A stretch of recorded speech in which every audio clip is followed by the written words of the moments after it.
Hello student, good morning to everyone. तो आप लोगों की पढ़ाई कैसी चल रही है इस लॉकडाउन में? हम लोग आशा करते हैं कि हम लोगों के रहते हुए आप लोगों की पढ़ाई में कहीं कोई दिक्कत ना हो। जैसे कि हमारे फैकल्टी के द्वारा आपको सब्जेक्ट वाइज वीडियो मिल रही थी, तो हमने भी देखा तो हमको रहा नहीं गया, दौड़े दौड़े भागे भागे चले आपके पास। चलिए आज से हम लोग शुरू करते हैं बायो की क्लास। आप लोगों को पता है मैं रंजन सर हूँ, आप लोगों को बायो की क्लास पढ़ाएंगे। तो आज फर्स्ट क्लास है आप लोगों का। तो फर्स्ट में हम लोग डिस्कस करते हैं सिलेबस के बारे में, है ना। आखिर सिलेबस क्या है 12th का, पढ़ना क्या है, किस चैप्टर से कितना मार्क्स का प्रश्न पूछा जाता है एग्जाम में, आज हम लोग उसकी जिक्र कर लेते हैं, चर्चा कर लेते हैं। तो चलिए, है ना। जैसा कि आप लोगों को पता होगा कि बायो 12th बायो में कुल यूनिट की संख्या 5 है। वैसे 11th से लेकर के 12th तक में टोटल यूनिट की संख्या 10 है। 5 यूनिट 11th में, 1 to 5th और 6 to 10th यूनिट आपके 12th में पढ़ने हैं, है ना। और इस 5 यूनिट में प्रत्येक यूनिट में किसी में 4 चैप्टर, किसी में 3 चैप्टर, किसी में 2 चैप्टर। तो आज हम लोग इस यूनिट की चर्चा कर लेते हैं। चलिए, तो फर्स्ट यूनिट आपका है रिप्रोडक्शन। क्या है? रिप्रोडक्शन, जिसको हिंदी में जनन या प्रजनन कहते हैं। क्या बोलते हैं? जनन या प्रजनन बोलते हैं। और इस चैप्टर से आपके एग्जाम में टोटल 6 मार्क्स का क्वेश्चन आता है। हो सकता है कभी 10 मार्क भी हो सकता है, कभी 8 भी हो सकता है। तो 1-2 नंबर ये घटते बढ़ते रहता है ना। फर्स्ट चलिए, आपका यूनिट जो है, ये यूनिट 7वां यूनिट है आपका, जेनेटिक्स एंड ऑर्गेनिक इवोल्यूशन। और एक बात, इसमें जो है टोटल कुल चैप्टरों की संख्या 4 है ना।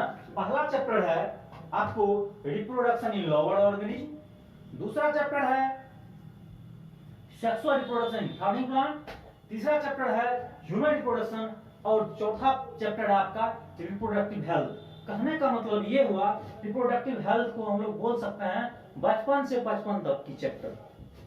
चलिए, टोटल 4 चैप्टर इसमें पढ़ रहे हैं।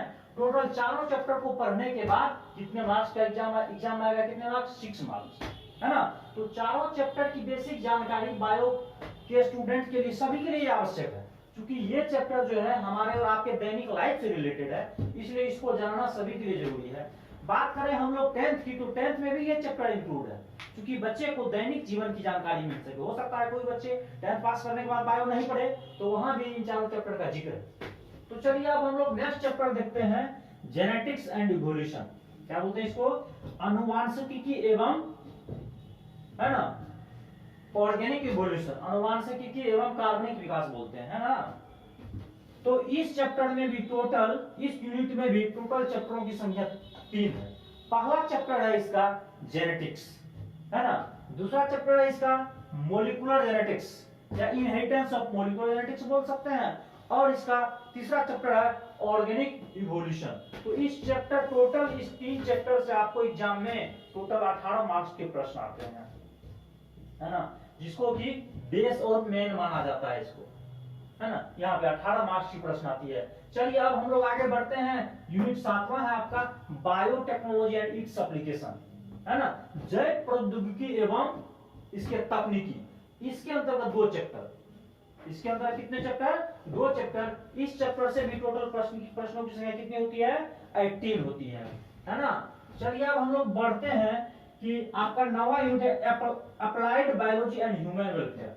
कहने का मतलब हुआ, हम अपने लाइफ में बायोलॉजी को कैसे यूज करते हैं, अप्लाइड बायोलॉजी व्यवसाय के रूप में, और हमसे बायो को, मतलब बायोलॉजी से हमको क्या कल्याण होती है ना। इसमें हम लोग एनिमल हस्बेंड्री वगैरह पढ़ेंगे, पशुपालन क्या होता है ना। इसमें हम लोग करेंगे ह्यूमन वेलफेयर, मतलब मानव की कल्याण बायोलॉजी से कैसे होती है, पनीर बनाना, दही बनाना वगैरह वगैरह, इसमें हम लोग पढ़ेंगे। तो चलिए नेक्स्ट आपका जो है ये 10वां यूनिट और लास्ट यूनिट है इकोलॉजी, है ना। इकोलॉजी में भी टोटल चैप्टरों की संख्या, टोटल इसमें चैप्टरों की संख्या 4 है और इससे टोटल 10 मार्क्स पूछे जाते हैं। और इसमें चैप्टर है ये हमारे पर्यावरण से रिलेटेड है, हमारे इन्वायरमेंट से रिलेटेड है, हमारे परिवेश से रिलेटेड है। हम जिस वातावरण में रहते हैं वहां की वातावरण कैसी है। एक तरह से कह सकते हैं ये चैप्टर जीएस की चैप्टर है, कह सकते हैं, है ना। इस चैप्टर को अगर आप अच्छे से पढ़ लेते हैं तो बीपीएससी और यूपीएससी में भी अच्छा मार्क्स ऑब्टेन कर सकते हैं। जरूरी तो सभी चैप्टर को पढ़ना है, लेकिन इस चैप्टर ये आपके और हमारे पर्यावरण से रिलेटेड है। यही चैप्टर एक ऐसी चैप्टर है जो कि आपको सभी फैकल्टी में, चाहे आप साइंस पढ़िए, कॉमर्स पढ़िए, आर्ट्स पढ़िए, इसका कुछ ना कुछ पार्ट सभी में आता है। चाहे ऑनर्स वगैरह कीजिए उसमें भी है, और इंटर में भी जो भी सब्जेक्ट के सब में इसका कुछ ना कुछ पार्ट जरूर है, क्योंकि ये हम लोगों के दैनिक लाइफ से रिलेटेड है। तो आप लोग देख लीजिए सिलेबस के बारे में जानिए। टोटल यूनिट में टोटल यूनिट की संख्या 5 और इसमें टोटल प्रश्न की संख्या 70 होती है जो एग्जाम में पूछा जाता है ना। और इसमें कुछ मल्टीपल चॉइस क्वेश्चन होते हैं, कुछ ऑब्जेक्टिव होते हैं और कुछ डिस्क्रिप्टिव भी होते हैं। तो ये जो 30 मार्क्स है ये प्रैक्टिकल की मार्क्स होती है जो आपके इंस्टीट्यूट, कॉलेज, स्कूल में हुआ करता है ना। तो इस 70 मार्क्स के बारे में आपको सोचना है कि हम इसमें से कम से कम 69 कैसे प्राप्त करें, क्योंकि अब बायो में भी फुल मार्क्स प्राप्त किया जा सकता है, क्योंकि अब 60 से 70% ऑब्जेक्टिव दे दिया है। हो सकता है ये जो अभी आपकी कोविड-19 का जो लॉकडाउन चल रही है, हो सकता है आपकी जो एग्जाम अगले वर्ष होगी 2021 में, तो सभी क्वेश्चन मल्टीपल चॉइस क्वेश्चन रह सकते हैं, क्योंकि लॉन्ग और डिस्क्रिप्टिव में आपको किसी भी क्लासरूम में 3 घंटे बैठना होता है ना।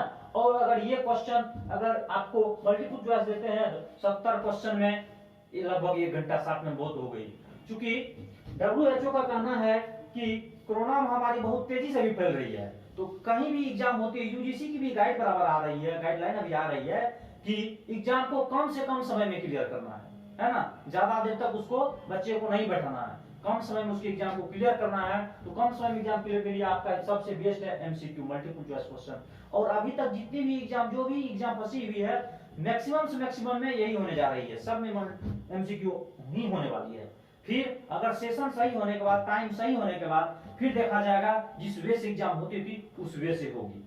तो आप लोग समझ गए होंगे है ना 12th के बायो सिलेबस में आखिर पढ़ना क्या है और जानना क्या है। तो टोटल जितने भी 5 यूनिट है, टोटल यूनिट में आपको लगभग 16 से 18 चैप्टर पढ़ने हैं। आपको 16 से 18 चैप्टर अगर पढ़ते हैं उसमें आप 70 मार्क्स प्राप्त कर सकते हैं। अब कहिएगा सर ये 30 कहां से आया?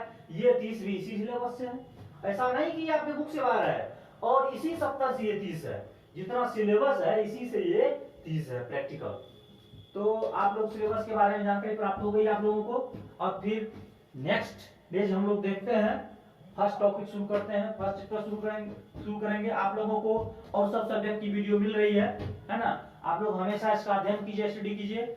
हम आशा करते हैं आप लोगों से कि इन दिस लॉकडाउन आपकी पढ़ाई अच्छी चल रही होगी। जहां भी दिक्कत होगी तो YouTube के माध्यम से आप हमें कमेंट जरूर करें। धन्यवाद।